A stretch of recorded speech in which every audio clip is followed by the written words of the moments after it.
ಬಾಗಲಕೋಟೆ ಉಪಚುನಾವಣೆ ಸಮರ ಜೋರಾಗಿದೆ.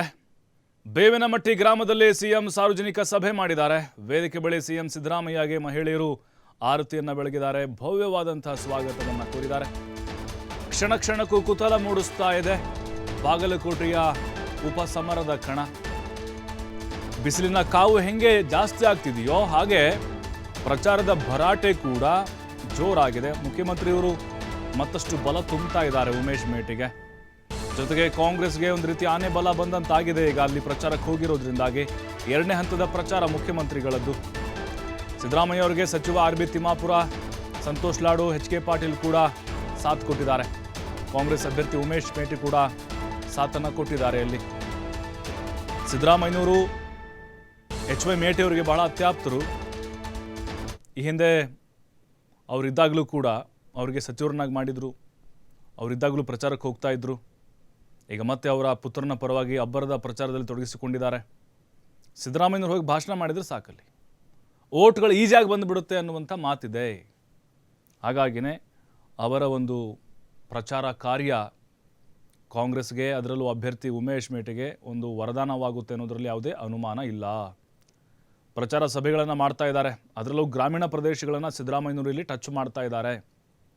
5 ಗ್ಯಾರಂಟಿಗಳನ್ನು ಹೇಳ್ತಾ ಇದ್ದಾರೆ. ಜನರಿಗೆ ಇನ್ನೂ ಅರ್ಥ ಆಗೋ ಥರ ಕಾಂಗ್ರೆಸ್ಗೆ ಯಾಕೆ ವೋಟ್ ಮಾಡಬೇಕು ಅಂತ ಕೂಡ ಮನವರಿಕೆ ಮಾಡ್ತಾ ಇದ್ದಾರೆ. ಉಮೇಶ್ ಮೇಟಿ ಅವರಿಗೆ ಯಾಕೆ ಟಿಕೆಟ್ ಕೊಟ್ಟಿವೆ ಅನ್ನೋದನ್ನು ಕೂಡ ಹೇಳ್ತಾ ಇದ್ದಾರೆ. ಅದರ ಜೊತೆಗೆ ಪ್ರತಿಯೊಂದು ಹಳ್ಳಿಗೆ ಹೋಗಿ ಜನರ ನಾಡಿಮಿಡಿತವನ್ನು ಅರಿಯುವಂಥ ಕೆಲಸ ಸಿದ್ದರಾಮಯ್ಯನವರು ಮಾಡ್ತಾ ಇದ್ದಾರೆ. ಸರ್ಕಾರಕ್ಕೆ ಖಂಡಿತವಾಗಲೂ ಪ್ರತಿಷ್ಠೆಯ ಚುನಾವಣೆ ಇದು. ಸಿದ್ದರಾಮಯ್ಯನವರು ಕೂಡ ವೈಯಕ್ತಿಕವಾಗಿ ಚುನಾವಣೆಯನ್ನು ತೆಗೆದುಕೊಂಡಂಗೆ ಕಾಣಿಸ್ತಾ ಇದೆ. ಸರ್ಕಾರಕ್ಕೆ ಈ 2 ಕ್ಷೇತ್ರಗಳು ಬಹಳ ಇಂಪಾರ್ಟೆಂಟ್ ಆಗಿದ್ದಾವೆ. ಕಾರಣ ಅಂತ ಹೇಳಿದ್ರೆ ಜನರ ನಾಡಿಮಿಡಿತ ಸರ್ಕಾರದ ಪರವಾಗಿ ಇದೆಯಾ ಇಲ್ವಾ. 2028ರ ವಿಧಾನಸಭಾ ಸಾರ್ವತ್ರಿಕ ಚುನಾವಣೆ ಬರುತ್ತಲ್ವಾ, ಅದಕ್ಕೊಂದು ರೀತಿ ಇದು ಮುನ್ಸೂಚನೆ, ದಿಕ್ಸೂಚಿ ಆಗ್ಬೋದು ಅನ್ನೋದು. ಸದ್ಯಕ್ಕೆ ಜನರ ಭಾವನೆಯನ್ನು ಅರ್ಥ ಮಾಡಿಕೊಳ್ಳಿಕ್ಕೆ ಈ ಚುನಾವಣೆ ಬಹಳ ಕುತೂಹಲ.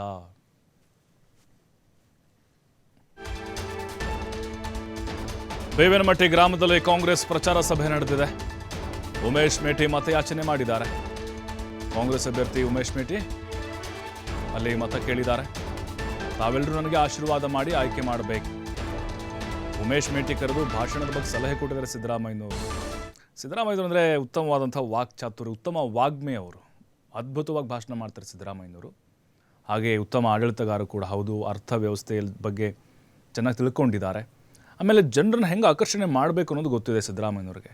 ಅವರು ಭಾಷಣ ಮಾಡ್ತಾರಂತಂದರೆ ಜನ ಮೂಲೆಯಿಂದ ಬರ್ತಾರೆ, ಹಳ್ಳಿಯಿಂದ ಬರ್ತಾರೆ. ಹಾಗಾಗಿನೇ ಉಮೇಶ್ ಮೇಟಿ ಅವರಿಗೆ ಇನ್ನೂ ಅನುಭವ ಇಲ್ಲ. ಅವ್ರ ತಂದೆಯವರಿಗೆ ಎಲ್ಲ ಕಡೆ ಓಡಾಡಿರ್ಬೋದು ಅವರು. ಆದರೆ ಭಾಷಣದ ಬಗ್ಗೆ ಇನ್ನೂ ಕೂಡ ಅವರಿಗೆ ಹೆಚ್ಚಿನ ಜ್ಞಾನ ಇಲ್ಲದಿರೋದ್ರಿಂದ ಅವರು ನೋಡಪ್ಪ ಹಿಂಗೆ ಭಾಷಣ ಮಾಡಿದ್ರೆ ಜನರು ಹಿಂಗೆ ಆಕರ್ಷಣೆ, ಅಥವಾ ಹಿಂಗೆ ಜನರು ಸೇರಿದಾಗ ಈ ರೀತಿಯಾದಂಥ ವಿಚಾರಗಳನ್ನ ಪ್ರಸ್ತಾಪ ಮಾಡಬೇಕು ಅಂತ ಹೇಳಿಕೊಟ್ಟಿದ್ದಾರೆ.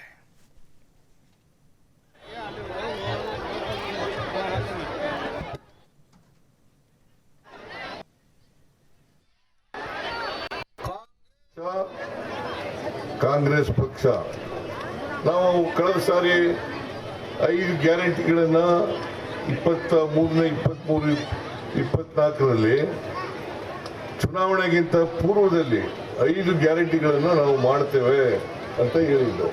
ಮಾಡಿಲ್ವಾ? ಏನ್ರಪ್ಪ ಮಾಡಿಲ್ವೇನ್ರಿ? ಮಾಡಿಲ್ವೇನ್ರಮ್ಮ?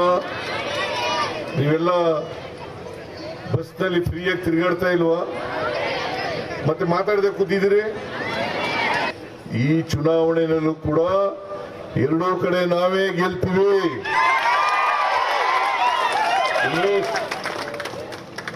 ಉಮೇಶ್ ಮೇಟಿಯವರು ಕೂಡ ಗೆದ್ದೇ ಗೆಲ್ತಾರೆ. ಅಲ್ಲಿ ದಾವಣಗೆರೆಯಲ್ಲಿ ಸಮರ್ಥ್ ಅಂತ ಶ್ಯಾಮನೂರು ಶಿವಶಂಕರಪ್ಪನವರು ಸತ್ತೋದ್ರು. ಅವ್ರ ಮನೆ, ಅವ್ರ ಮೊಮ್ಮಗನಿಗೆ ಟಿಕೆಟ್ ಕೊಟ್ಟಿದ್ದೀವಿ. ಇಲ್ಲಿ ಮೇಟಿಯವ್ರ ಮಗನಿಗೆ ಟಿಕೆಟ್ ಕೊಟ್ಟಿದ್ದೀವಿ. ಇವರಿಬ್ರು ಗೆದ್ದೇ ಗೆಲ್ತಾರೆ. ಅಷ್ಟೇ ಅಲ್ಲ, 28ಗೂ ನಾವೇ ಗೆಲ್ತೀವಿ. 28ಗೂ ನಾವೇ ಗೆಲ್ತೀವಿ. ಅದರಿಂದ ನೀವೆಲ್ಲ ಯಾರು ಓಟ್ ಹಾಕಿರಿ? ಕೈ ಎತ್ತಿ ನೋಡೋಣ. ಉಮೇಶ್ ಮೇಟಿ